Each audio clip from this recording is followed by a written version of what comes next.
Oh, it's Christmas every day. Today we have another portable power station to check out and review. Let's go ahead and get this thing cracked open, shall we? I'm really liking all the options that are on the portable power station market right now, so I'm gonna slowly try to get into reviewing some more of these. And I get a ton of questions from you guys at home about these, so I figured we can kind of start diving into these a little bit more now that there's kind of a ton of them on the market. The pricing has come down a lot, the features have gone up.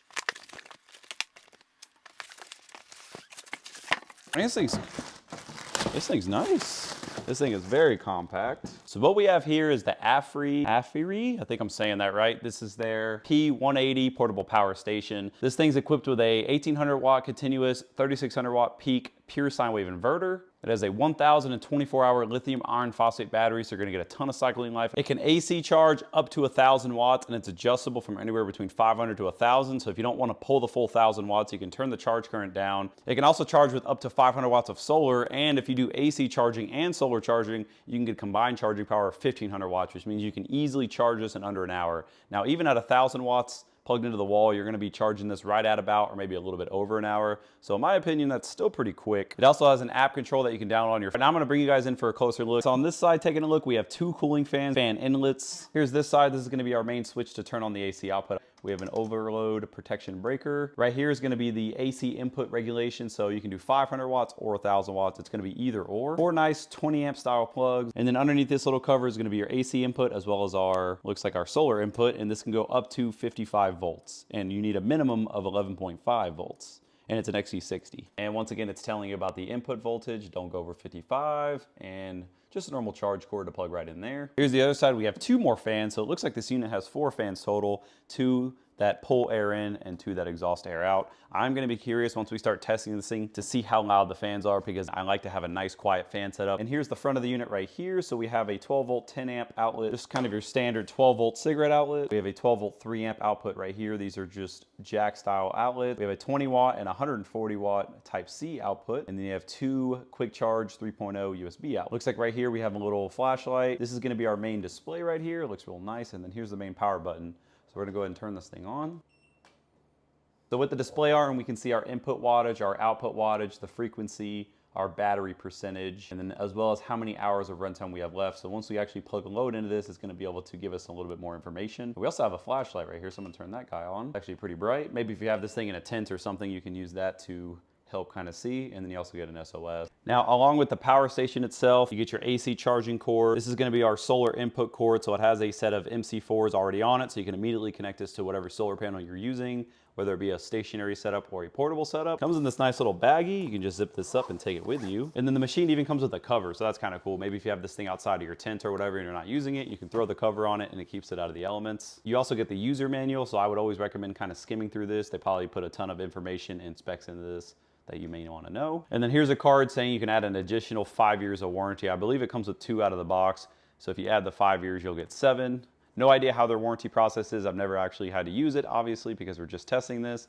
So can't speak too much on about how good that is, but initially it sounds really nice. You get nice grab handles up here. The unit's not very heavy. It only weighs about, actually I have a scale. We're just gonna weigh it. Looks like 25.6 pounds. There's also a better look at the specs on the bottom of the unit. This tells you all the information that you pretty much need to know about it. Pretty nice. Now I'm gonna go ahead and get this thing fully charged so we can do a capacity test. And I have right here a kilowatt hour meter. So I'm gonna plug this thing into charge and we're gonna see exactly how much power it pulls and see if it matches up to what the display says. And there we go, we are plugged in. I'm gonna make sure it's switched to the higher output mode. But as you guys can see, it's slowly ramping in the power. I verified it is set to 1000 watts. And there we go, it's using exactly 1001 watts. It says it'll be fully charged in 50 minutes. I always like when they give you a timer. It gives you a rough idea how long things are gonna take to charge and how much runtime you'll actually get. And according to our kilowatt hour meter, we're pulling 992 watts. I got the power station fully charged. One thing I forgot to mention when we did the initial unboxing is there's no way to connect an external battery pack to this or expansion pack. So just kind of keep in mind if you're looking for one that you can attach expansion batteries to, you may have to get the next size up from this one that actually can accept expansion packs. All right, here's our super simple capacity testing method that I'm gonna use to test the capacity of this unit, or should I say the usable capacity, because the actual capacity is 1024 watt hours, But once the power goes through the inverter, we're gonna have a little bit of efficiency loss. So we're gonna be getting a direct measurement out of the AC side of the unit. So what I have connected here is a kilowatt hour meter that's been reset. For the load, I'm gonna use 2 of these 12-volt chargers. These pull about 300 watts. We're gonna plug one in there, one in there. There we go, we're pulling 298 watts. And I'm just gonna literally run this until it shuts off.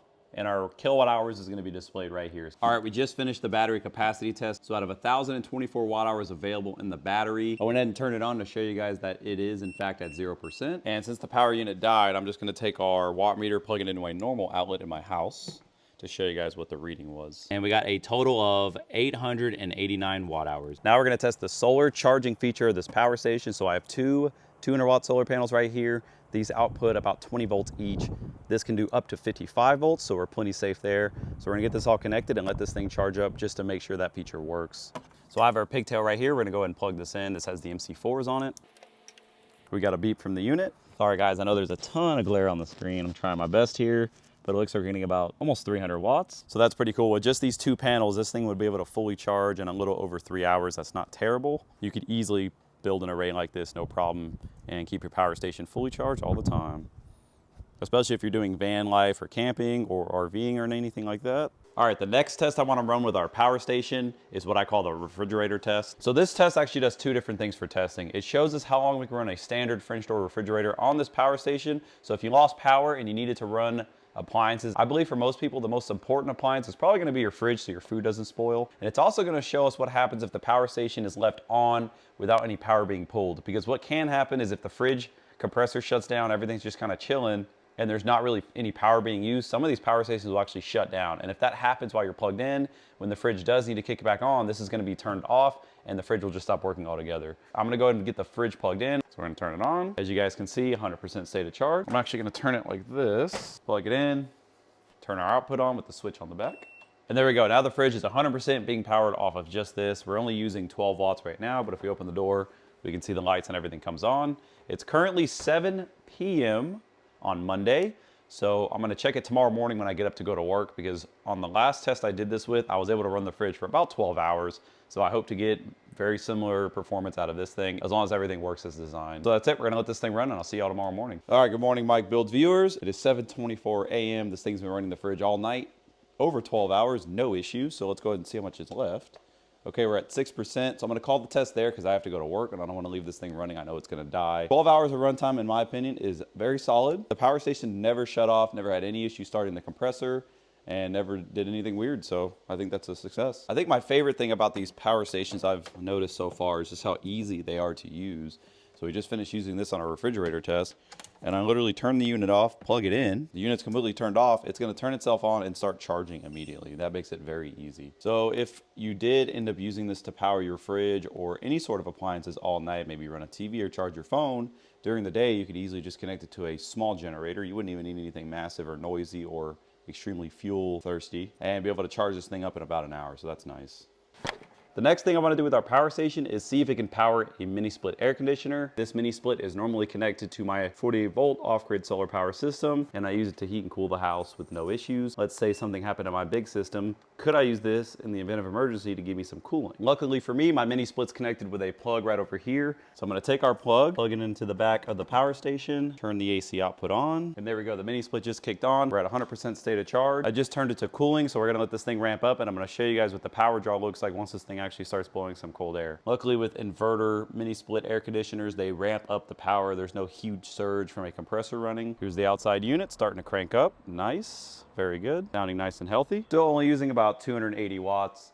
And the air is already cooling off. So these things are amazingly energy efficient. They don't have to run at full power to create any cooling at all. It's about to turn 6 p.m. So I'm gonna let it run for probably 2 or 3 hours, and we're gonna see how much battery we have left. Now the power is probably gonna go up a little bit, so we may not even get 2 or 3 hours out of it, but let's just see what happens. I have to say I'm very impressed at how quiet the fans are. All right, this thing's been running the mini split now for 2.5 hours. It's now 8:30. We have 5% battery remaining. Yeah, it's pretty amazing you could power your air conditioner with this thing in a pinch. Now keep in mind, if you did run the mini split at full power, you would probably drain this in less than an hour. But if you know how to manage the power settings like I do, you can get quite a few hours of runtime out of just this small power bank. One thing I noticed too, because we're not really using too much power out of this thing, the fans aren't even running. So if you look in there, the blades aren't spinning at all. So I guess below a certain load, it's able to just passively cool itself and not have any issues with heat.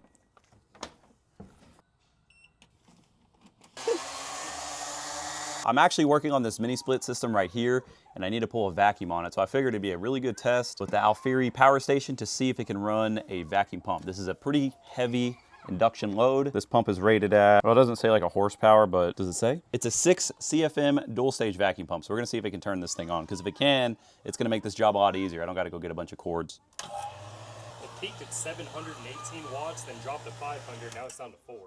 Okay, it runs it perfect. So we literally have a portable vacuum down setup that you can put in your tool truck and take this with you on jobs. That's pretty cool. This thing's fully charged again. The next test we're gonna run is what I call the stress test. We're gonna fully load this thing up, and we're gonna make sure it can actually hold and support 1800 watts until the battery dies. The purpose of this test is to make sure the inverter doesn't overheat or the battery pack itself doesn't overheat. Running 1800 watts through a 1000 watt-hour battery is over 1C, and that's normally pretty hard on a battery. I'm gonna be running a battery charger that's capable of pulling 1800 watts pretty easily. So I already got the unit fully charged. We're gonna go ahead and turn it on. I'm gonna go ahead and turn on the AC output, and I'm gonna get the battery charger running to the correct current to where we're pulling 1800 watts. All right, we're at 1790 watts. It's about as close to 1800 as I can get with this charger setup. So I'm just gonna let this thing run until the power station shuts off, which it says it'll do in about 20 minutes. The little fan emblem is showing that the fans are running, and they're very quiet. Definitely feel a little bit of heat coming out on this side. And since we have this thing at full load, I did want to go ahead and check on the voltage, and we are holding 118.6 volts steady. All right, we got about 7% left. The unit did beep at me when it got down to 10%, but so far, nothing crazy. The fans are still relatively quiet. The only fan that you're really hearing in the video is the charge inverter running, but even standing right next to this thing, y'all can hear the fans are pretty quiet. Has not overheated or done nothing crazy yet. It can definitely run its full output continuously without any issues.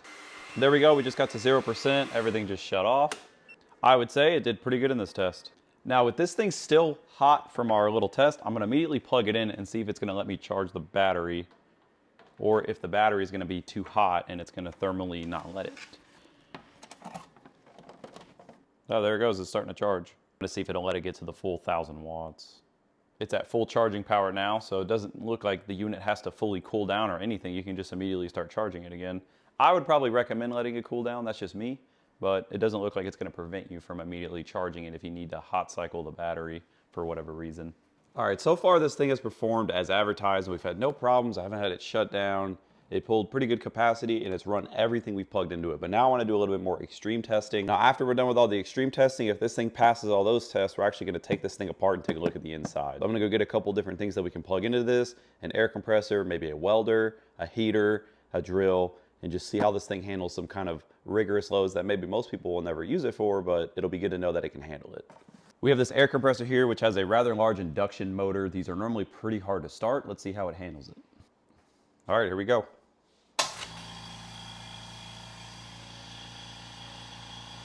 Yeah, I'd say that started up just fine. Do it one more time. Oh yeah, fires right up. Using about 850 watts. 1500 watt space heater. This should obviously be no problem. This should be easier than the compressor to run because there's no surge. About 1300 watts, a little over, and it's running it just fine. All right, here we are in my garage. In front of my Lamborghini, just kidding. All right, we got this giant sander thing. Turn it all the way up.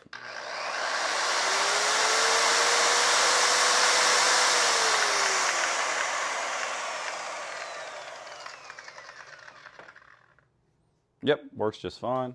All right, this is probably gonna be the hardest test yet, other than the air compressor, which is a flux core welder.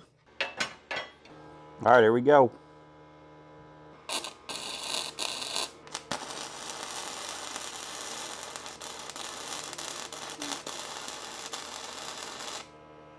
Look at that. Not the prettiest weld, but it will 100% do it. And we still have 97%, even after doing all that.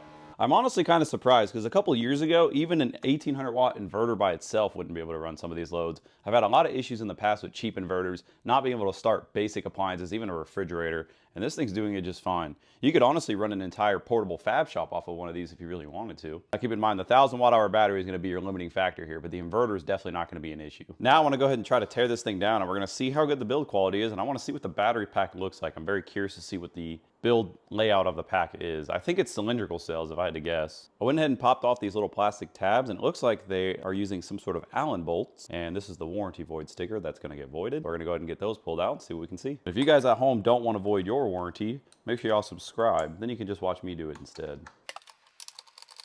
I would be extra careful, that way I don't really damage this thing too much.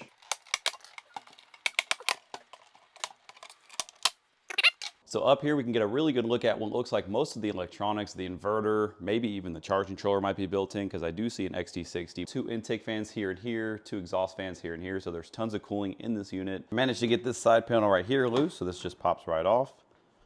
And yeah, just as we suspected, we have these nice cylindrical cells.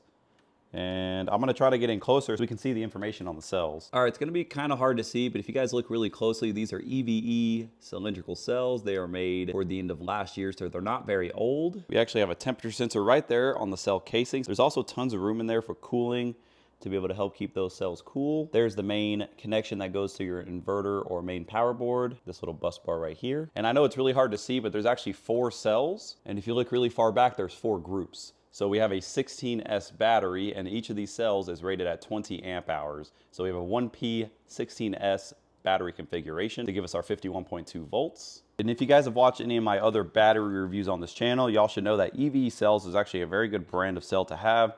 They make tons of different cells, giant prismatic cells, pretty much anything you can think of they make. So that's a good sign. They're not some weird off-brand cell. I think you'll get tons of life out of these. I'm gonna pop this other rear cover off, and kind of more of the same thing, but here we can actually see our balancing wire harness.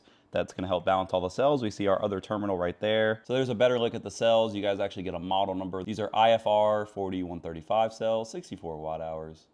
And yeah, EVE's pretty nice. We got our rear cover off. This is where the outlets and everything's gonna sit. It's pretty interesting. The outlets actually sit on this PCB board, and then the PCB board has a harness right here that connects to the inverter's output. Don't worry, I did de-energize this, but you should still be really careful if you're gonna take one of these apart, because you could shock yourself. So please be careful. This is gonna be your outputs and your inputs. Also your main circuit breaker right there as well. That's gonna be for the AC side. Same thing in here, can't really see much, but we have our 12 volt outlet, and it's just a giant circuit board on the front.